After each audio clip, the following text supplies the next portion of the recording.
Everyday Life is brought to you by StarTimes. Enjoy digital life. Good morning and welcome to Morning at NTV. My name is Idris Matu and this is Everyday Life. Now, there is what they call the informal sector. This is a gray area in the economy where most businesses are not taxed by the government.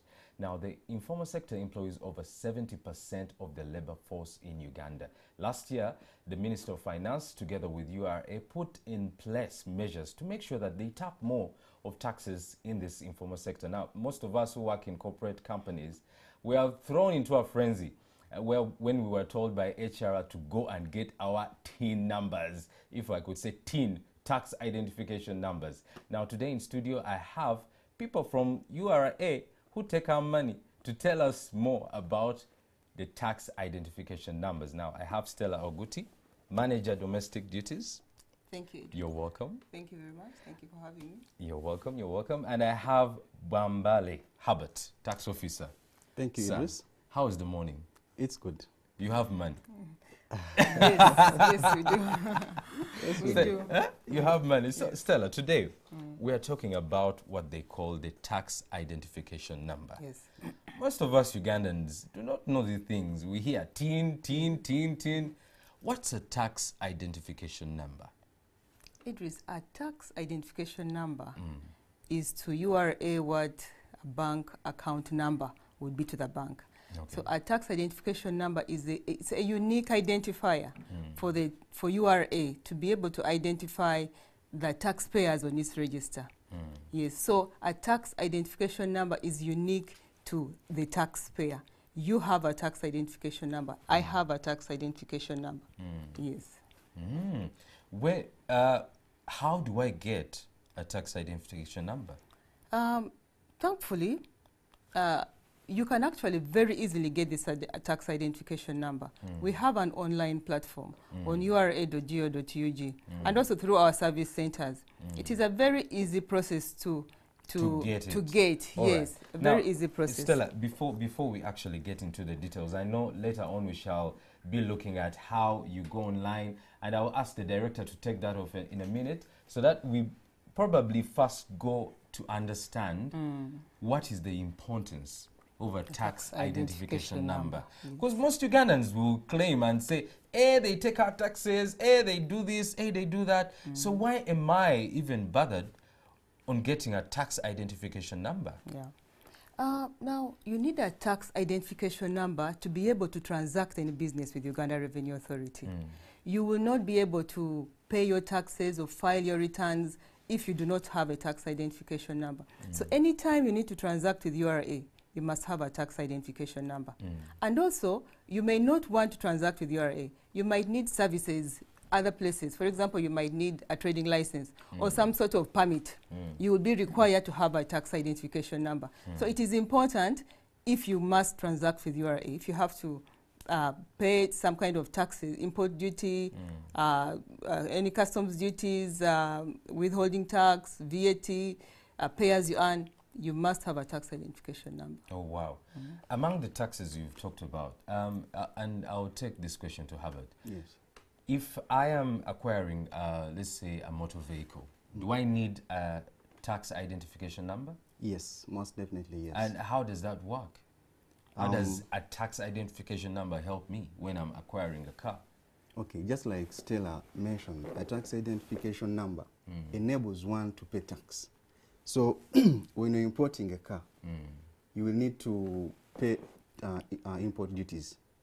That includes import duty, VAT, withholding tax, and this vehicle has to be registered in your names. So for one to be able to have a vehicle registered in their names, they need a tax identification number. Okay. Because it's a unique identifier, meaning a vehicle is mapped to only you as an individual. So it must be in your names. So what happens on top of what Herbert has said, once you have a tax identification number, having that 10-digit code number is not enough. So once you have the tax identification number, the next step is creating an account with URA. So whenever you when you receive that email from URA saying that this is your tax identification number, they'll also give you a code so that you can go to our portal, our website, and be able to create an account. Once you have an account, it is similar to creating an account, let's say on Gmail. That means you'll have a password. So that password is very important to you. So the TIN in itself is good. It shows that you are registered with URA. Now we know that to have more control over that TIN, you have a password. It is similar to the way a customer in the bank has an ATM card and then has the PIN. Oh, yes. okay. So now in the scenario of the motor vehicle, once you need to register a motor vehicle, so you need a TIN, then you need to create an account on the URA portal and then have your account, and once you have your vehicle registered with that white logbook, then now that vehicle is an asset in your account, just like you have money in your account. So that password is very important. You cannot just give it to anyone, because the person who holds the password has access to that account. That means he can transfer that motor vehicle. Hey. Yes.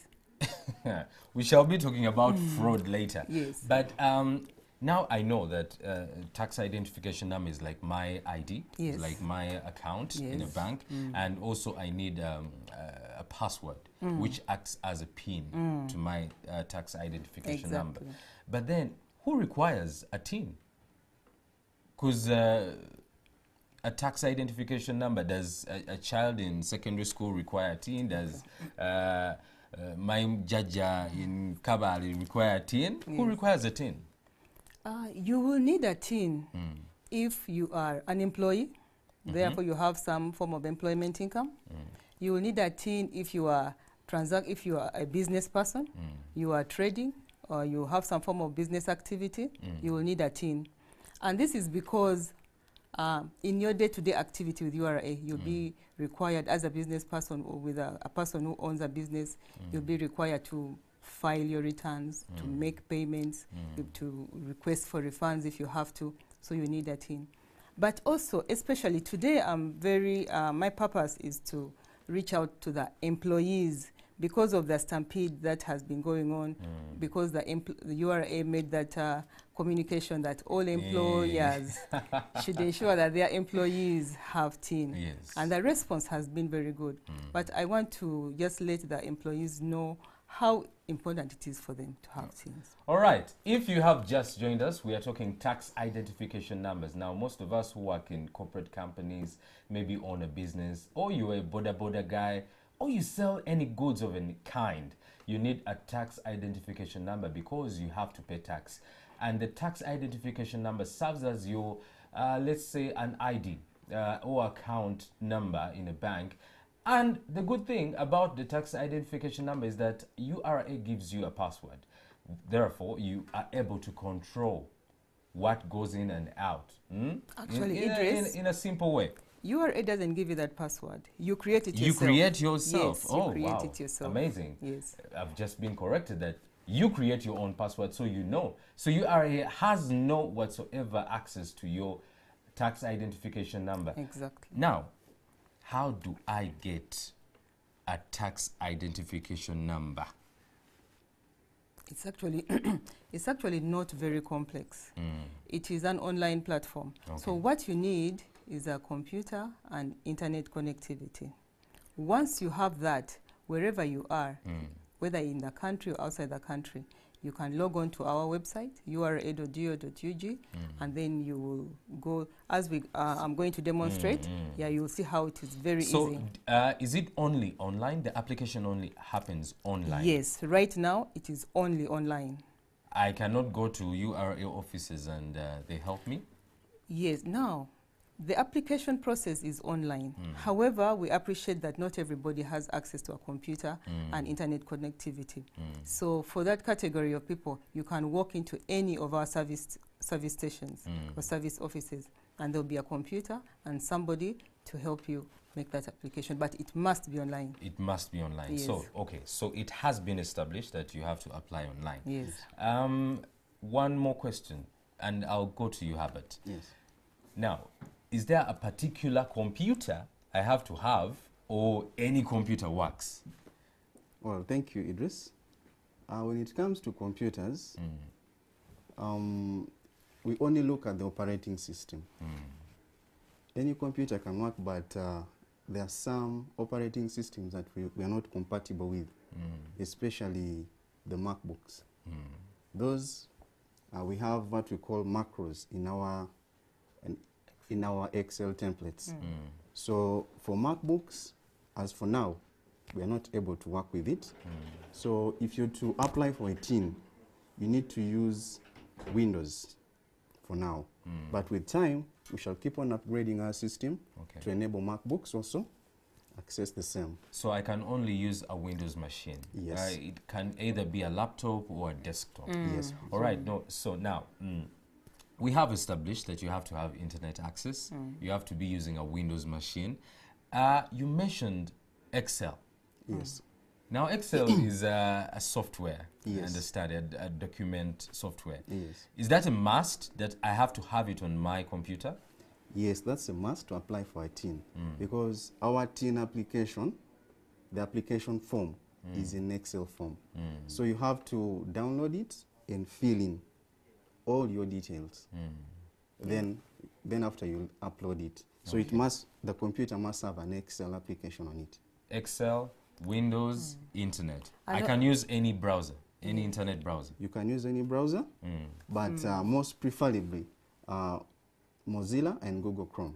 Okay. Yes, Stella. Idris, just to add on to that, one major issue that our taxpayers face when that we would like to, maybe I can mention at this point, is that Excel sheet, once you download it, there's a function that you must do. You must enable macros. This means that in order for you to be able to properly use that Excel sheet, you must be able to have access to the formulas and the settings in the Excel sheet. So therefore, you must enable the macros. The operating system will ask you, do you want to enable macros? You must say yes, enable macros. Enabling macros means that now, okay, all the formulas and the settings in the Excel sheet will be able to work. And once you have saved that Excel sheet and open it again, you receive a message saying do not cut and paste. What in effect it's telling you is that now the settings have been, the formulas are okay on the Excel sheet, and therefore please do not cut and paste, because cutting from one cell and pasting another one means you're actually cutting and pasting the formulas from one to another. All like right. we shall see later. Well, if you don't know, countries run on taxes. They are supported by taxes, the taxes you pay. And URA says you have to have a tax identification number to kind of identify the taxes you as an individual or as a company or as any kind of business, an employee, you pay the taxes, and that tax identification number is what identifies the taxes that you pay. Now, we are just going to go through how you can apply for your tax identification number. They say that you can apply this online. And Stella, Yes. what is the website we go to? We go to ura.go.ug. ura.go.ug. I'll ask the director to kind of pull up, now that is the website. That is the website, yes. So that is ura.go.ug. And that's the way it looks. Yes. Don't get confused when you go to other Can get- sites. So, what is the next thing you do when you get to the website? How about you can? Yeah, the next thing you have to go to e-services Yes. on the homepage. Then it opens and you go to individual registration. All right.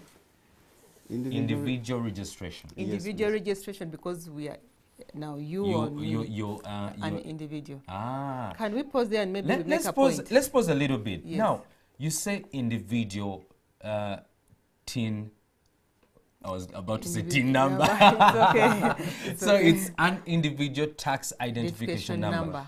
Are there different types Yes. of tax identification numbers? Yes, we have two categories of TINs.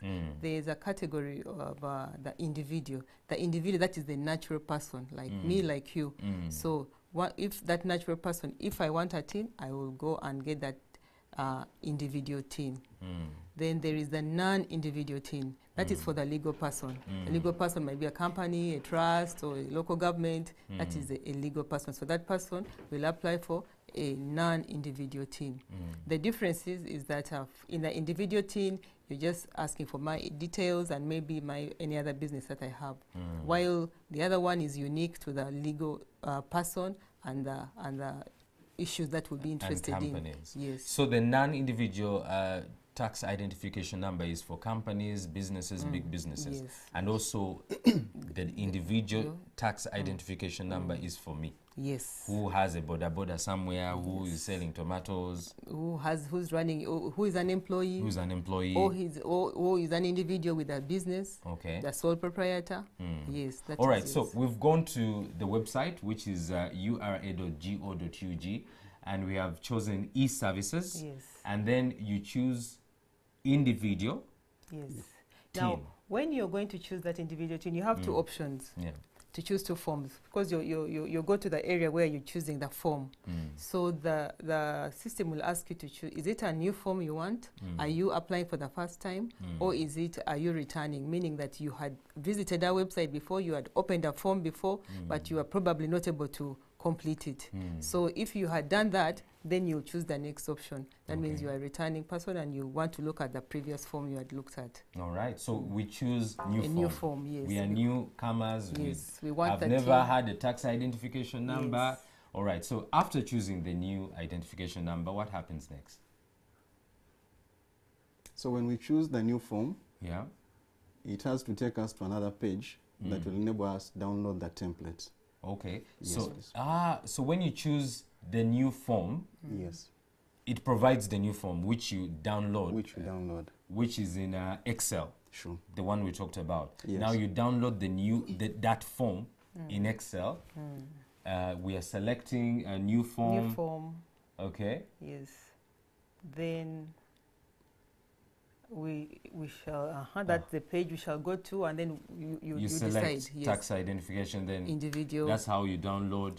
Remember, viewers, you have to have Excel number one on your computer. It has to be in Windows, not Mac, because Mac is not compatible with your systems. Yes. And you also have to have internet access. Don't start going to computers when you don't have internet.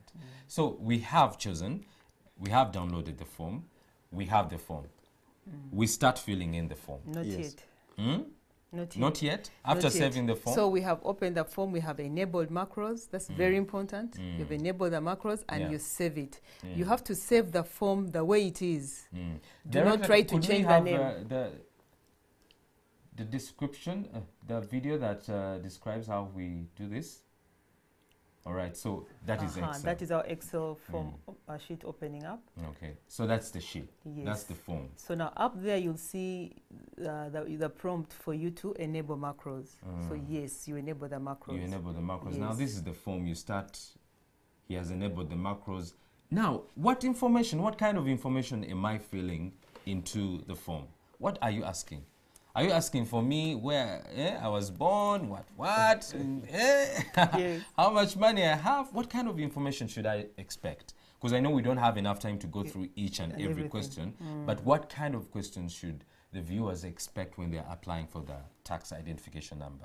Yes, thank you, Idris. Basically, the information we are requiring you to fill in is just about you, your names, where you come from, your mother's name, your father's name, your phone number, your physical address, where you stay, your home address, your employer, your employer's team.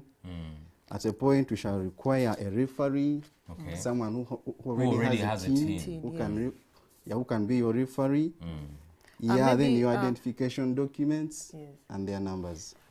What kind of identification documents am I using here? Idris, before we go to the identification documents, I just wanted to point out something. Some people always ask us, why do you want my mother's name? Why are you asking about my father's name? Are you spying on me? Yes, why do you need with my mother's maiden name? And that is just so that we are able to differentiate you from another Idris out there, you know? Because what are the chances that there is another Stella Oguti there with the same mother's name and the same father's with name a and brother the same, called Idris you know? Yeah, so that is just so that we are able to know that you are who you are for sure. Yes. All right, so the documents. You said I need documents. Yes, please. Identification documents. What kind, Stella? We need we would really like to have those documents that are issued by government. For example, voters ID, if we can have your national ID or driver's license, but also for employees, anybody who is applying for TIN as an employee, we would like to see your employer's ID as well. But every time you're applying for TIN as an individual, we want 2 forms of IDs, 2 forms. So it could be your national ID and your driver's license. And if you're unemployed, it could be your national ID and your employer's ID. We have cases where people have been newly recruited and they do not have the IDs yet. And that is fine. So what we need is some kind of maybe your contract letter or appointment letter or some kind of documentation showing that indeed you are employed by that company. So I am a footballer and I belong to a village team and we have IDs. Does my ID work? Does it apply? First of all, you most likely have a national ID and you most likely have a village ID. The village IDs were very common before we got this national ID. So you most likely have a village ID as well. Yes. Or you have a... Now we have scenarios of people who do not, before the national IDs, people who do not have most of the other IDs. So in those cases would accept maybe the village ID, and at the very worst way, if it's someone in the village does not have any other form of ID other than the village ID, would accept maybe your bank statement. Because that would show us at that time that indeed you are known, at least to the bank. Yeah, you are known. So we would accept that as a kind of Okay, so I have my IDs, I've filled in the information. Now the form, where does it end? What could be the last question, just for teaser's sake? Director, could we have the video again that shows us applying for? All right, so that is the form. It has section A up to section C, I think. Up to schedule 1 to 4. Okay, so I'm done. I've filled in all the forms. Okay. What do I do next?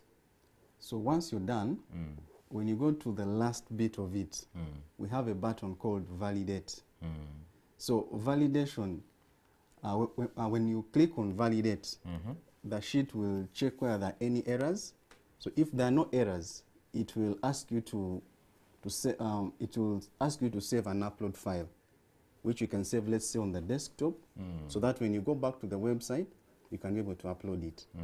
If there are errors, it will always take you to an error sheet, where it shows you that there's an error in this section, and you go and correct it until it shows you that there are no errors, where you can save that upload file. So once you have the upload file, you get back to the website and upload. And the issue of the errors is quite usually frustrating to people because maybe they are not following. If you notice, every time you click on a cell, there is a box, a pop-up box, that is actually directing you on how to fill that box. So it's telling you maybe say yes, pick yes or no. Or it is saying fill in the details. Or it is saying do not add any special characters. So if somebody paid attention to that pop-up box that came as you click on the cell, you would have minimal errors. Oh, wow. Or no errors at all. So after I've uploaded my form, I upload it back onto the website? Yes, you get back to where we downloaded from. Yes. Then enter your names and choose that file that we saved as an upload file. Then upload it. Okay. After accepting to the terms and conditions. Once you've uploaded, it will display an acknowledgement receipt showing that you have received your application. Then you can print out the form, the submitted form. That has all my information that I've filled in. Yeah. All right. Plus the terms and conditions. You have a point where you have to print out the terms and conditions, print out the forms, then sign both. Let your referee sign his part. Attach photocopies of your IDs and submit to URA. Oh. Idris, when you're filling out the form, Yes. there is a point where there are details that we would require from you. For example, you might be, of course, as an employee, you have indicated to us that you are employed. So the system will ask you at some point, is your employer in Uganda? If you say yes, then we shall need that employer's ID. If you say no, then the field will be blanked out. Yes, because now your employer is not in Uganda. In other words, yes, but also there are people like you and me, for example, Idris, you have probably a supermarket somewhere near your home, yes, Thank you. or you're running a business somewhere in town. Yes. So you might be an employee, but you have some side business. So we have a provision for you to indicate that you have income. You that have income yes, from somewhere else. From somewhere. So we'll want to know what is the name of that business. Is it registered? It is important to us that you have a registration, that you have registered with URSB, Uganda Registration Services Bureau. If I have a business, but if you I'm just an employee, That is I fine. don't need to do all the things. You don't need to, but you need to know that the provision is there for you, so that because the tin is to one individual, you can only have one tin. So the more information you give on that tin, the better for you. That means that next time you do not have to get another tin. All the information will be there. Okay. However, the beauty is that once you have that tin later, if today you do not have the business and later you do, you can amend that tin and add on the information that wow. will not be there. Okay, so if you have just joined us, we are talking tax identification number. Now, the tax identification number is something that every individual should have. If either you have a company or you have a business, you have to have a tax identification number which identifies the taxes you are paying. Now, it's very easy. Applying for one, you just go to our website, URA, which is ura.go.ug, and follow instructions. Go to e-services, then tax identification number. You can either choose either it's an individual or a non-individual. That is if you have a company. But if you are an employee like me or an employer, you choose what really goes with you. And after filling in the necessary information, print out, sign the document, and then submit to URA. Now, submitting to URA, and I'll go to you, Herbert. Yes. Where do I go? Do I go to any offices in the country, or are there particular offices that you should submit this application? Well, to submit an application, you have to submit to any URA office, any nearby URA service office, Okay. not customs. Service office, and you'll be served. The forms will be received, and the process will go on. How many offices do we have in the country? You have about 35. 35. Yes. Which districts don't have? Which districts? Most districts do have. At the major towns, most major towns have. What we do is we have jurisdictions. So we have, like in northern Uganda, we have the main place. So each region has at least a main office. Yes, the Gulu is the main one. Then there's Kitgum, Lira, and all the other ones. Then we have southwestern, we have like Mbarara, we have Shenyi, Kabale. So in most districts, yes, we do have. Okay, Stella, I'll come to you. So I'm done submitting my documents. I've filled in the information. Everything is done. I've gone to URA offices. I've submitted my file. How long does it take for me to get my tax identification number? The process time for you to get that tax identification number is 2 days, 24 hours. It can go as short as 2 hours. Actually, it can go as short as 2 hours. But the process time right now is 24 hours. 24 hours. Yes. 2 days, and I get my and you tin. get your tin. Yes. How do I get it? After you have submitted that document to the URA office, now we have now the officers whose job is to make sure that the information is okay, that you've given us the information that we require. They will do their due diligence to make sure everything is okay. If everything is okay, that the tin will be approved to be generated, and then you will get a tin certificate. Okay. A tin certificate. Once you have the tin certificate, you will get a notification on your email that you provided, telling you that now you have a tin, and this is how you should create an account. Oh, wow. Yeah. So And then you go ahead, you create an account, and have your password. Okay. Yes. So now that I have my tin, and I'll go to Herbert on this. Yes. For most of us, we realized that the awareness of having a tax identification number was last year, because many employees were like, "What? What's that? What's TIN? What number? What do I need?" Are these new numbers? Is the tax identification number a new thing, or it has been there before? Well, a tax identification number has been there before. Maybe in the past, before rolling out e-tax, we used to issue out different kinds of TIN numbers with figures and some letters, alphanumeric.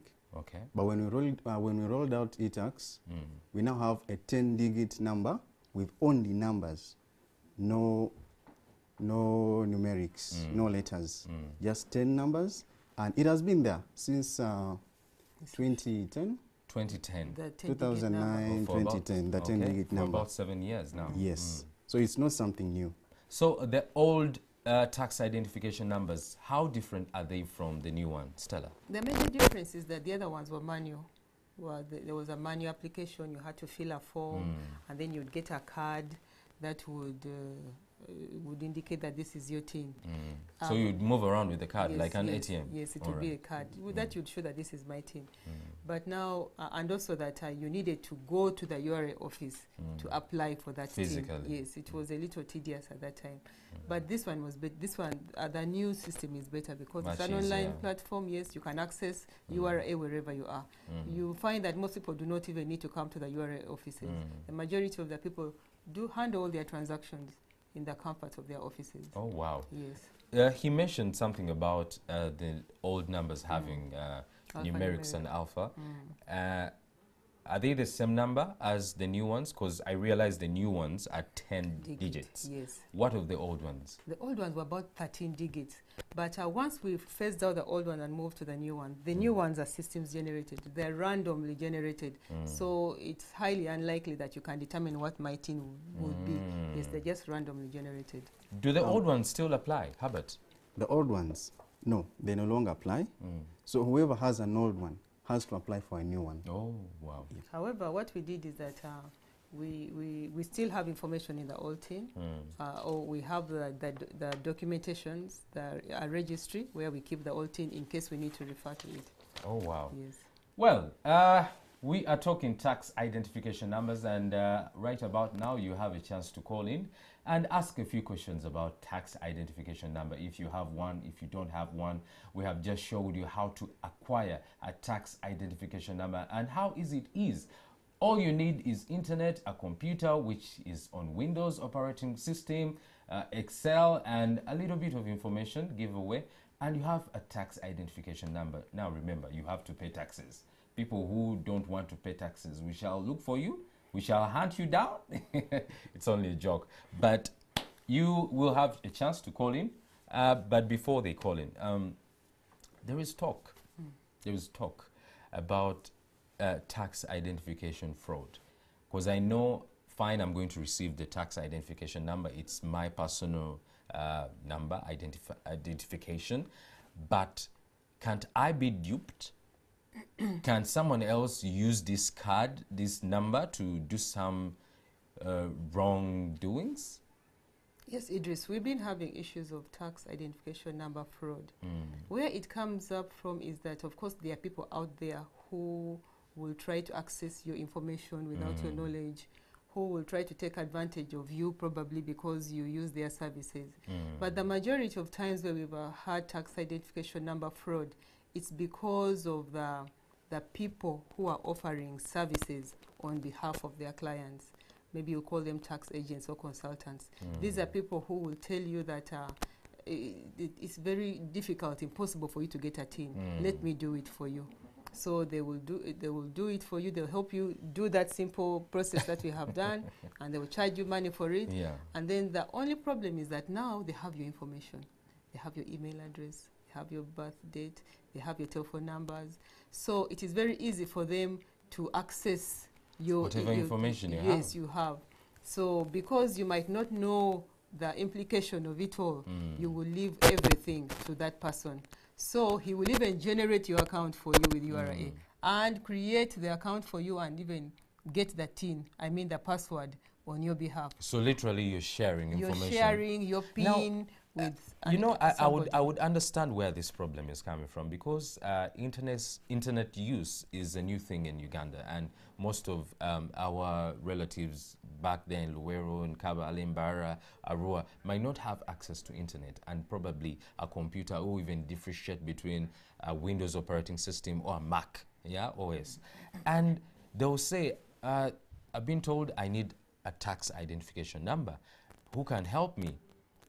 Maybe what kind of steps is URA taking towards helping such people? Yes. And we acknowledge that a lot because we know not everybody has access to a computer. So that is why our offices are open. In every URA office, service office, you will find a desk and people who will very easily help you get that tin. It should be something, it should be a service. It is a service that we offer in all our service offices because we acknowledge that. But we also have a culture where we do not want to go. I mean, when was it? Have you ever gone to First Technology to pick up your own driver's license? It is Yes, it is an easy process, but people Yeah. do not want the bother. People are like, let me get someone else to do it Let on me my get behalf. someone. Yes. So you see someone will come and say, if you want a tin, I can get it for you at 300,000. So you pay the 300,000, but you don't know that you're signing away even the right to your account to that person. So how can I protect my tin? How you can protect your tin is treat it, your tin and your account, treat it the way you treat your ATM card. That it is only you who has the password. Either you or somebody who is acting on your behalf, an agent. The person you trust that you know that is acting on your behalf. But ideally, it should be you. Because the major fraud is usually when people want to access your account to transfer your vehicles. All right. I think we have a caller. Hello. Hello. Hello. Yes, what's your name and where are you calling from? I'm calling from Kajans. Yes, what's your name? I'm called Godfrey Chelongo. Yes, Godfrey, what's your question? Naye nsaba nti abantu amutusomesengako ebintu. Sorry, Did we lose him? I lost him. Oh, sadly. All right, so you were still telling I me was how I saying can that, protect my tin. Yes, that you just need to make sure that you keep. All right, hello. Good morning to you. Good morning, sir. What's your name and where are you calling from? I'm Ben from Zambia. Yes, Ben. Am I live on NTV? Yes, you are. You are live on Morning at NTV. This is Everyday Life. Now, I want to deviate a bit from the topic they are trying to talk about, but it is in relation with the URA services. Yes? These people, I had a motorcycle that I bought in auction, and in auction, I think. But it has taken me a year to get a number plate for that bike. Ben, today we are talking about tax identification numbers. Yes, I went through all those processes because I didn't Ben, have one. But Mr. I wonder Ben. why I failed to get my number plate. Mr. Ben, the tax identification number doesn't guarantee you to getting a number plate for your motorcycle. So please call us when you call in. We are talking about tax identification number. Any question away from that, we might not be able to give you an answer. So ask about the tax identification number. Hello? Hello? Hello, sir. Good morning. And where are you calling from? I'm calling from Entebbe. I'm Paul. You're called who? Paul. Paul, kindly step away from your TV set so that we do not get feedback. Yeah, I'm Paul. I'm calling from Entebbe. Yeah, step away from your TV set so that we do not get feedback. All right. Okay. I'm away now. Okay, so what's your question, Paul? Yeah, I wanted to ask, what would happen if I already acquire a TIN number and then thereafter I open a business? I'm an employee with an organization. That's it? Hello? Paul? All right, Paul, I think we lost him. Kindly, viewers, when you call in, don't try to listen to yourself on the TV set because then we get feedback and then you're talking to the person on TV, then you're talking to us. Hello? Hello? Hello? Hello. Yes, madam. What's your name and where are you calling from? I am Anna. Yes, Anna. Where are you calling from? I'm calling from Dokolo. Yes, Dokolo. Anna, what's your question?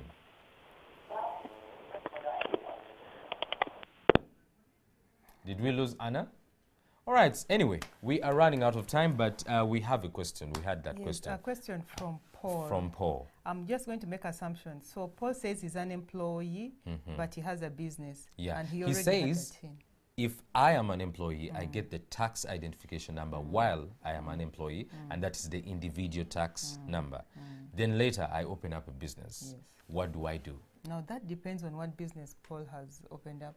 Is it a sole proprietor or is it a limited company? So Okay. if it is a sole proprietor, that means that we can still use Paul's TIN for his business. That means that he will just go onto his account. He will have created an account, log into his account, and just amend it to add the details to add that now he has a business. And there will be details asking about the name of the business, if it is registered, and the location. And also if he's employing anybody, and therefore if he's going to start paying pay-as-you-earn for his employees. So in other words, I don't need to apply for a new... That is if it's a sole proprietor. But if it is a limited company, if he has gone and created a limited company, there he is going to apply for a non-individual TIN because that is a legal person. A company is a legal person. They're separate from him. So he's going to register that company afresh, and then it will only indicate that him, Paul, is a director. He's a of director, that but not company. using his individual Not tax. using his TIN. Well, that's it for today. We have talked about tax identification numbers, but before we leave, Herbert, any last few words? Because we are running out of time. Yes, thank you, Idris. Maybe what I can say, going forward, let's stop sharing passwords because this aids fraud. That's it. All right, Stella? I just want to let everybody know, especially those people who are right now in the process of applying for TIN, that you attempt to do it yourself. Attempt to do it yourself is not as complex as you think it is. But if you feel that maybe you are stuck, just go to any URA office near you. Somebody will be available. There will even be a computer available to help you. But also to emphasize that tax identification number is free. Now I'm also saying tax identification number. The TIN is free. The TIN is free. TIN is free. Do not get duped. Do not ask anybody. Do not let anybody ask you for 300,000. I tell you what. Yes. No. You can actually do this thing yourself. Well, you can continue the conversation on our website, which is www.ntv.co.ug, or the Facebook page, which is NTV Uganda, or Morning at NTV on Twitter, or with me on Idris Matu at Facebook, Twitter, Instagram, each way. Now, tomorrow, we are talking money. It's Tuesday Money.